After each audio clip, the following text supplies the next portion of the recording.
And good afternoon, everybody. Here's some examples from your book, section 3.2, and it's going to focus on multiplying, factoring, and matching equivalent expressions using trig identities.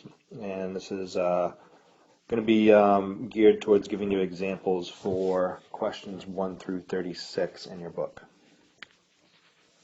And here's the first problem set, 1 through 10. They just want you to use trig identities to match the expressions on the left side with the expressions on the right side. So let's just go ahead and do a couple. So if we look at number 2, it starts out as secant of x, cotangent of x. And we want to try to rewrite this so it matches something on the right hand side. So we know secant is 1 over cosine. And we know cotangent is cosine over sine.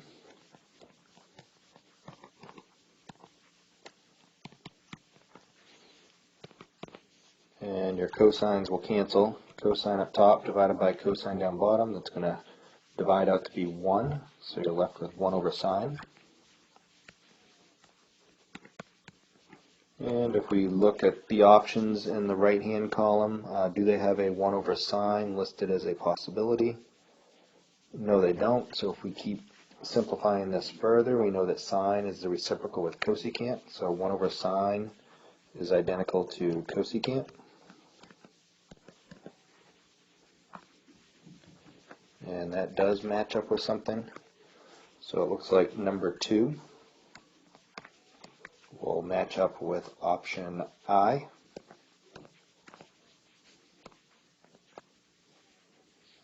And let's go ahead and try another one. And let's look at number 6.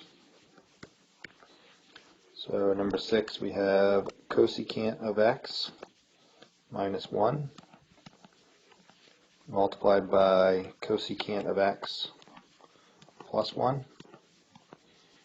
And if we distribute this together, cosecant times cosecant, that should be cosecant squared.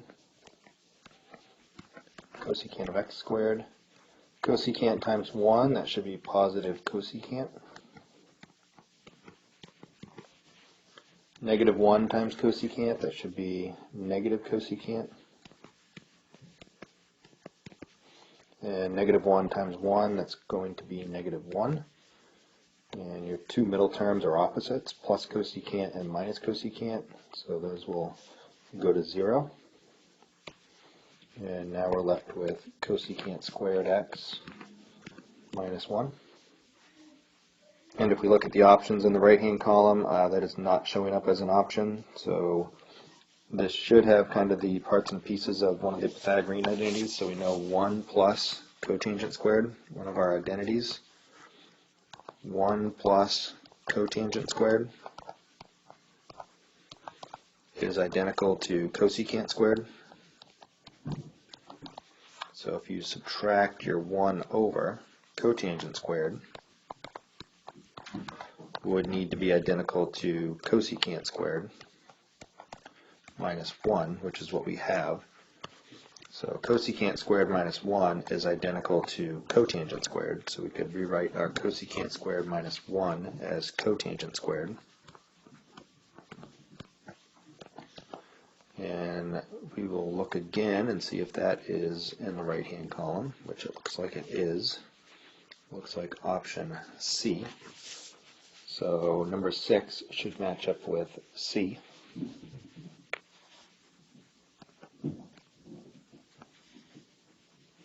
And let's look at number 10. So number 10, we have sine over cosine plus cosine over sine. To add fractions, you need a common denominator. So the definition of a common denominator, you need to represent all the same factors that are in the original set of denominators. So we need to represent a factor of cosine. So both denominators will need a cosine in it. And then we'll also need to represent a factor of sine. So both fractions will need a factor of sine. And then if we look at the first fraction, what did we do to the first fraction? What did we change? It had a factor of cosine. We actually multiplied in another factor of sine. So we multiplied a sine into the bottom of it. So if you multiply a sine into the bottom, then you need to multiply a sine into the top as well. So basically we multiply the top and bottom by sine. So the numerator is going to be sine times sine, so sine squared.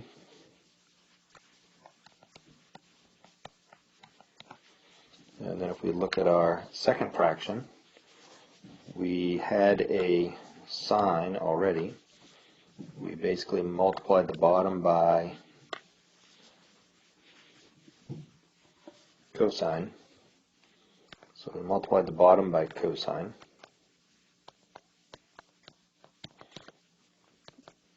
So we're going to also multiply the top by cosine. So cosine times cosine up top, that will get us cosine squared. And sine squared plus cosine squared, that is one of our Pythagorean identities. That should be 1. So we get 1 over a common denominator of cosine x sine x. And is that one of our options? Looks like it should match up with option F. They have their sine and cosine in a different order, but it's multiplication between the two, so the order should not matter. So cosine times sine is the same thing as sine times cosine, so that should match up with option F.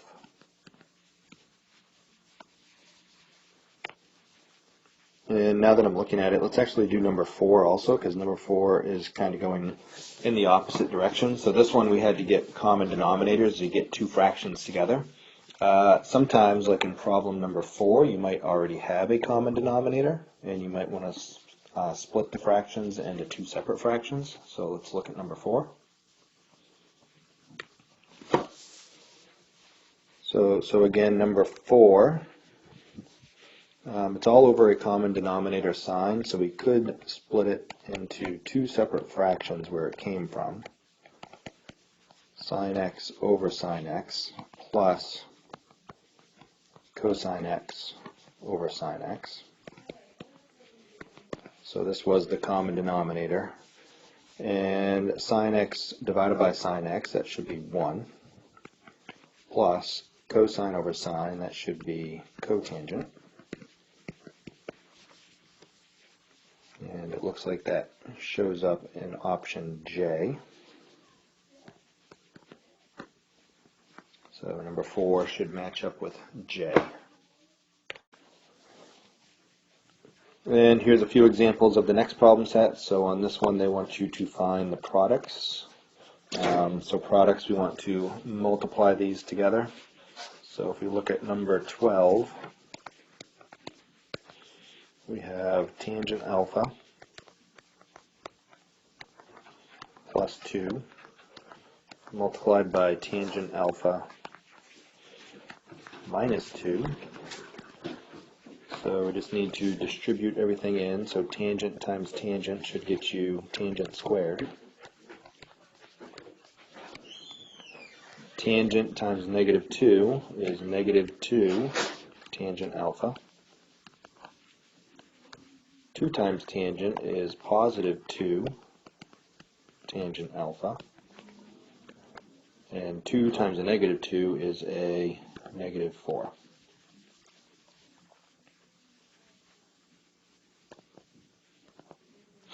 And if we simplify, we have negative 2 tangent and positive 2 tangent. Those are going to be 0 if you combine like terms, which leaves you with tangent of alpha squared minus 4.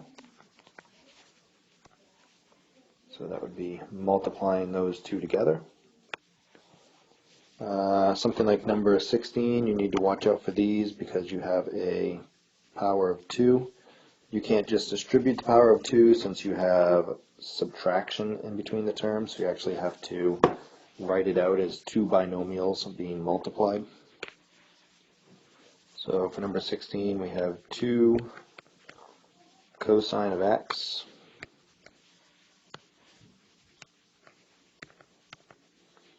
minus secant of x multiplied by itself again, 2 cosine of x minus secant of x. And if we distribute, 2 cosine multiplied by 2 cosine should get you 4 cosine squared. 2 cosine multiplied by negative secant should get you negative times a positive, should get you negative 2 cosine of x secant of x.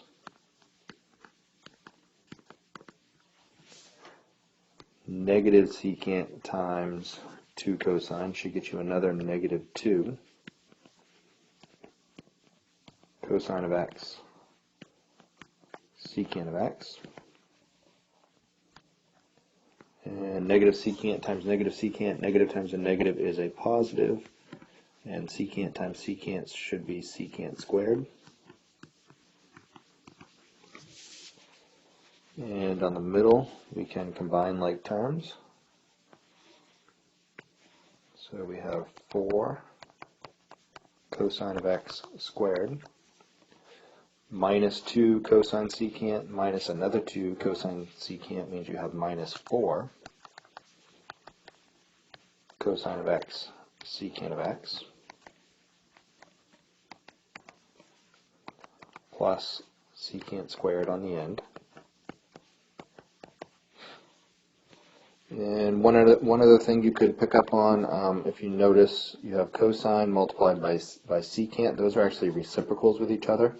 The definition of a reciprocal is two values that multiply together that work out to be 1. So for example, if you had the number 1/3 multiplied by its reciprocal, that's 3 over 1. That's going to work out to be 1.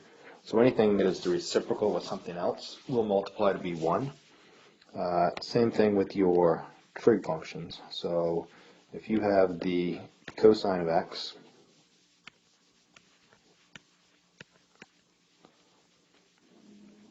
multiplied by the secant, secant is just 1 over cosine. So these are going to simplify to be 1. So these two reciprocals, when you multiply them, you will get 1. So it's going to be 1 times 4. So you could simplify that as just being a minus 4 in the middle. So 4 cosine of x minus 4 plus secant of x squared. And that should be your simplified product of multiplying those two binomials together. And here's some examples where we need to go the other way. Instead of multiplying together, we're going to factor something apart. So if we look at number 26, we have 2 cotangent squared plus a cotangent minus 3.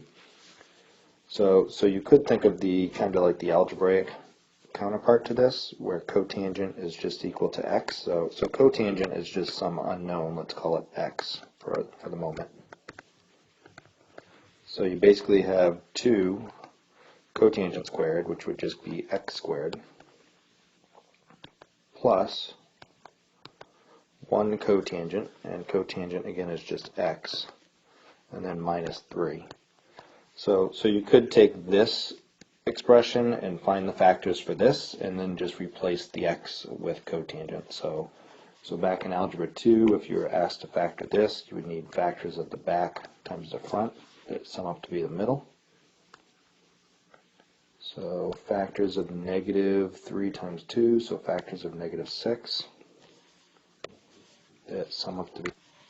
So factors of negative 6 that add up to be 1. So what are some factors of 6? 1 and 6, 2 and 3. 2 and 3 should get us 1 if the smaller one is negative. So the negative 2 times 3, that makes the negative 6, and if you add them you get the 1. So this is our winning combination. So what that is saying is the 1x in the middle is coming from a combination of a negative 2x and a positive 3x. So we can rewrite this as 2x squared minus 2x plus 3x. So the negative 2 and the positive 3 we're combining to make that positive 1x, and then you have minus 3 on the end. And once you have 4 terms, you can do factor by grouping. So you can factor out a 2x. And you're left with a x minus 1. And then on the second group, you can factor out a 3.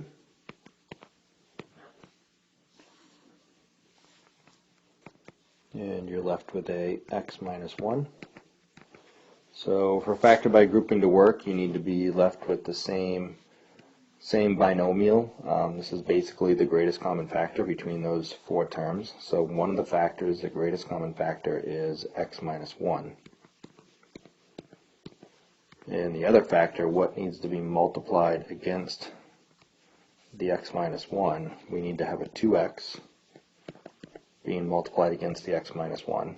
And you also need to have that positive 3 distributed against that x minus 1. So if you tried to remultiply, there is your 2x being multiplied against the x minus 1 like it is here. And then here is your 3 being multiplied against x minus 1. So these are your 2 factors, x minus 1 and 2x plus 3. And if you remember back to the beginning, we said that x was standing in for cotangent.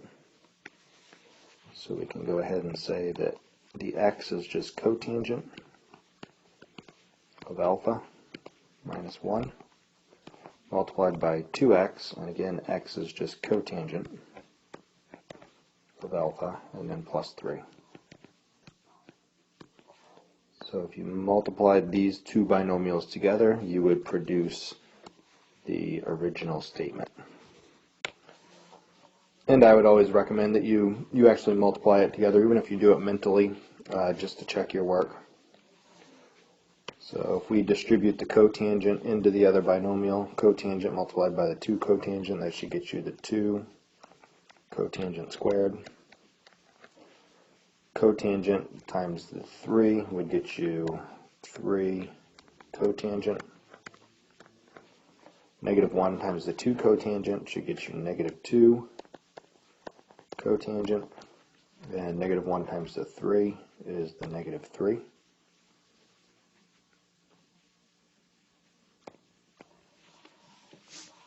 And then you can combine your 2 middle terms.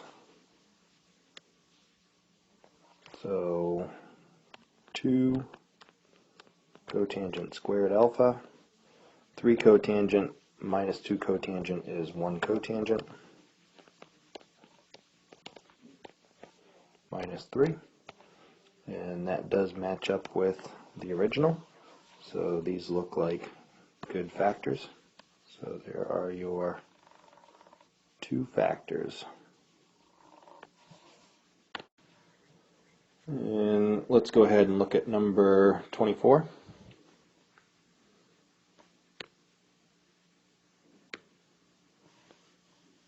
So 24,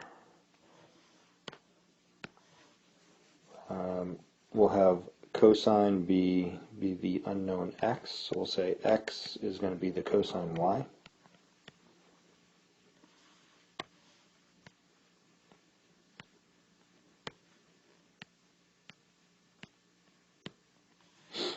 So we essentially have an x squared minus x minus 6 factoring pattern. So to make the x squared, we need an x and an x. To make the 6, it could either be 6 and 1 or 2 and 3. We do need a negative 1 in the middle, so we'll use the 2 and the 3. And we need more negative in the middle, so we'll give the negative to the bigger number, and then plus 6.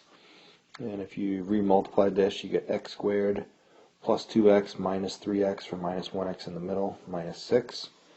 And remember, x was standing in for cosine.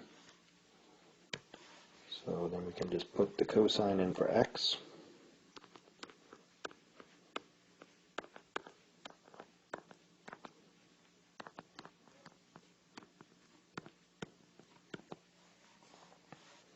And that should be our two factors for that trig expression. And let's look at number 30. So number 30, this is following a difference of two perfect squares factoring pattern. So a squared minus b squared should factor out to be a plus b and a minus b. So we can start with this. One's going to be plus, one's going to be minus. So the square root of sine to the fourth, that should be sine squared. I don't think I'm going to have enough room to write this. Let me make that a little bit bigger. So we're going to have sine of y squared, cosine of y squared, so that's the square root of something to the fourth power. And then we're going to have sine of y squared, cosine of y squared. This technically could now get simplified to 1 because we know sine squared plus cosine squared is 1 if you wanted to simplify this. And then this is another difference of two perfect squares, so that could factor out to be another a plus b, a minus b factoring pattern. So this next one will be sine of y plus cosine of y, and sine of y minus cosine y. And then you'll have to decide what to do with this. If you're going to simplify it, this would just become a value of 1, or you could keep that original factor and bring it down here.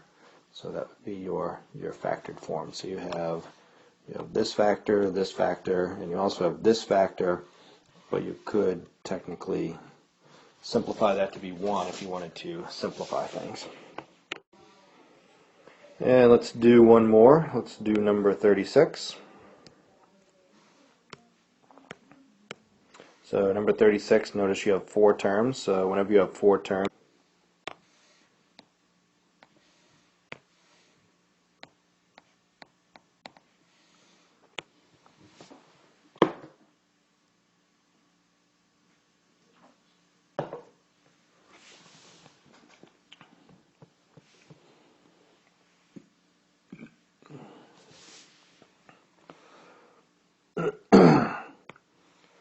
and like any factoring problem, I would recommend you double check it by remultiplying. So 2 sine of theta multiplied by sine of theta should get you 2 sine of theta squared. 2 sine of theta multiplied by the negative cosine theta should get you negative 2 sine of theta cosine theta.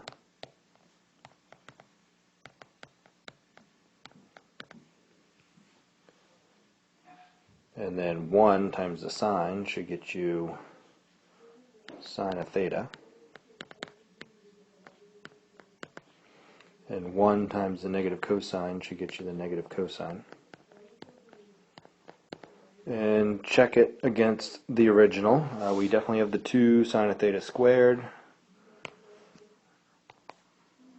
Negative 2 sine of theta cosine theta. It's in a different order, but we still have the negative 2 sine of theta cosine theta.